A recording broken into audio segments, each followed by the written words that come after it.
बिस्मिल्लाहिर्रहमानिर्रहीम अस्सलाम वालेकुम।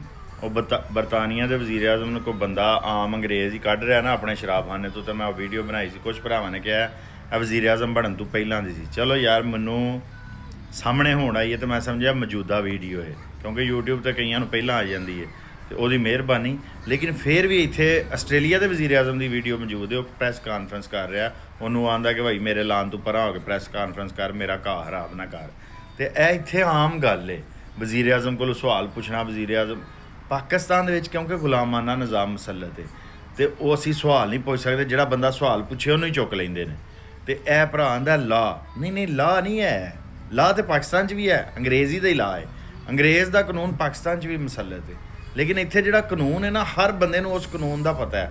ਹਰ ਬੰਦੇ ਨੂੰ ਆਪਣੇ ਹਕੂਕ ਦਾ ਪਤਾ ਹੈ, ਹਰ ਬੰਦੇ ਨੂੰ ਆਪਣੇ ਫਰਾਇਜ਼ ਦਾ ਪਤਾ ਹੈ। ਔਰ ਆਪਣੇ ਹਕੂਕ ਔਰ ਫਰਾਇਜ਼ ਉਹਨਾਂ ਨੂੰ ਉਹਨਾਂ ਦੀ ਜ਼ੁਬਾਨ 'ਚ ਦੱਸੇ ਗਏ ਨੇ। ਪਾਕਿਸਤਾਨ ਦੇ ਵਿੱਚ ਕਾਨੂੰਨ ਹੈ ਇੰਗਲਿਸ਼ 'ਚ। ਕਿਸੇ ਨੂੰ ਇੱਕ ਲਫ਼ਜ਼ ਵੀ ਕਾਨੂੰਨ ਦਾ ਨਹੀਂ ਹੁੰਦਾ। ਨਾ ਕਿਸੇ ਨੂੰ ਆਪਣੇ ਹਕੂਕ ਦਾ ਪਤਾ, ਨਾ ਫਰਾਇਜ਼ ਦਾ ਪਤਾ ਹੈ।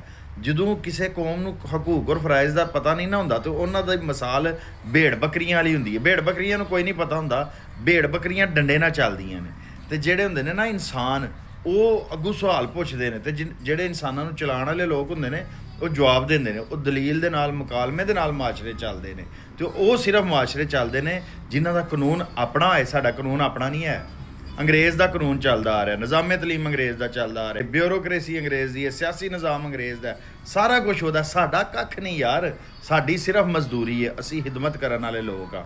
ਦੁਨੀਆ 'ਤੇ ਸਾਡਾ ਕੰਮ ਹੈ। ਜਿਹੜੇ ਕੰਮ ਦੁਨੀਆ ਛੱਡ ਛੜੇ ਨਾ, ਦੁਨੀਆ ਆਰਟੀਫਿਸ਼ੀਅਲ ਇੰਟੈਲੀਜੈਂਸ ਕਰ ਰਹੀ ਹੈ, ਦੁਨੀਆ ਮੈਡੀਕਲ 'ਚ ਰਿਸਰਚ ਕਰ ਰਹੀ ਹੈ, ਦੁਨੀਆ ਸੋਲਰ ਪੈਨਲ, ਦੁਨੀਆ ਪੈਦਾਵਾਰ ਕਰ ਰਹੀ ਹੈ, ਦੁਨੀਆ ਆਪਣੀ ਜ਼ਮੀਨਾਂ ਨੂੰ ਜਦੀਦ ਤਰੀਕੇ ਦੇ ਨਾਲ ਵਾਹ ਰਹੀ ਹੈ, ਵਰਟੀਕਲ ਫਾਰਮਿੰਗ ਕਰ ਰਹੀ ਹੈ, ਟਨਲ ਫਾਰਮਿੰਗ ਕਰ ਰਹੀ ਹੈ।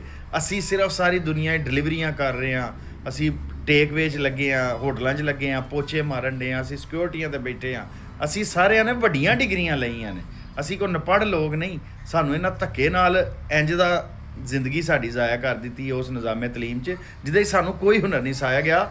ਅਗਲੀਆਂ ਨਸਲਾਂ ਨਾਲ ਵੀ ਇਹ ਹੋ ਰਿਹਾ। ਤੇ ਮੇਰਾ ਭਰਾ ਜਿਹੜਾ ਆਂਦਾ ਨਾ पाकिस्तान में कानून नहीं है, पाकिस्तान में कानून है, अंग्रेज़ का कानून है, अंग्रेज़ी में वो कानून है, किसी को नहीं आता। ਉਹ ਜਿਹੜੇ ਤੁਹਾਡੇ ਵਕੀਲ ਨੇ ਨਾ, ਉਹਨਾਂ ਨੂੰ ਵੀ ਉਹ ਕਾਨੂੰਨ ਨਹੀਂ ਆਉਂਦਾ। ਉਹ ਵਕੀਲ ਸਿਰਫ ਉੱਥੇ ਸਿਆਸਤ ਕਰਨ ਜਾਂਦੇ ਨੇ, ਰੋਟੀਆਂ ਖਾਣ ਜਾਂਦੇ ਨੇ, ਨਾਅਰੇ ਮਾਰਨ ਜਾਂਦੇ ਨੇ ਕਿ ਫਲਾਣਾ ਸਦਰ ਬਣ ਗਿਆ, ਫਲਾਣਾ। ਇੱਕ ਕਿਸੇ ਦੇ ਕਾਨੂੰਨ 'ਚ ਕੋਈ ਸਦਰ ਬਣ ਵੀ ਗਿਆ, ਸੈਕਟਰੀ ਬਣ ਵੀ ਗਿਆ, ਤੇ ਉਹਨੇ ਕਿਹੜਾ ਕਾਰਨਾਮਾ ਕਰ ਲਿਆ? ਕਿਸੇ ਦਾ ਲਿਬਾਸ ਕਾਲਾ, ਗਰਮੀ 'ਚ ਲਿਬਾਸ ਪਾਏ ਹੈ। ਵਕੀਲ ਸਭ ਤੋਂ ਵੱਡੇ ਮੁਜਰਮ ਨੇ ਪਾਕਿਸਤਾਨ ਦੇ, ਕਿ ਜਿਹੜੇ ਉਹ ਕਾਨੂੰਨ ਨੂੰ ਬਦਲਣ ਦੀ ਗੱਲ ਹੀ ਨਹੀਂ ਕਰਦੇ। ਉਹ ਸਿਰਫ ਰੋਟੀਆਂ ਖਾ ਕੇ, ਨਾਅਰੇ ਮਾਰ ਕੇ ਤੇ ਪੁਲਿਸ ਵਾਲਿਆਂ ਨੂੰ ਚਪੇੜਾ ਮਾਰ ਕੇ ਸਮਝਦੇ ਨੇ ਜੀ ਅਸੀਂ ਬੜੇ ਤਾਕਤਵਰ ਔਰ ਆਜ਼ਾਦ ਹਾਂ। ਤੇ ਹਰ ਪੜ੍ਹੇ ਲਿਖੇ ਬੰਦੇ ਦੀ ਜ਼ਿੰਮੇਵਾਰੀ ਹੈ ਕਿ ਕਾਨੂੰਨ ਆਪਣਾ ਹੋਏ, ਕੁਰਾਨ ਦਾ ਕਾਨੂੰਨ ਹੋਏ, ਕੁਰਾਨ ਕਾਨੂੰਨ ਹੋਏ, ਔਰ ਕਾਨੂੰਨ ਆਪਣੀ ਜ਼ੁਬਾਨ 'ਚ ਹੋਏ, ਫਿਰ ਮੁਲਕ ਆਜ਼ਾਦ ਹੋਏਗਾ।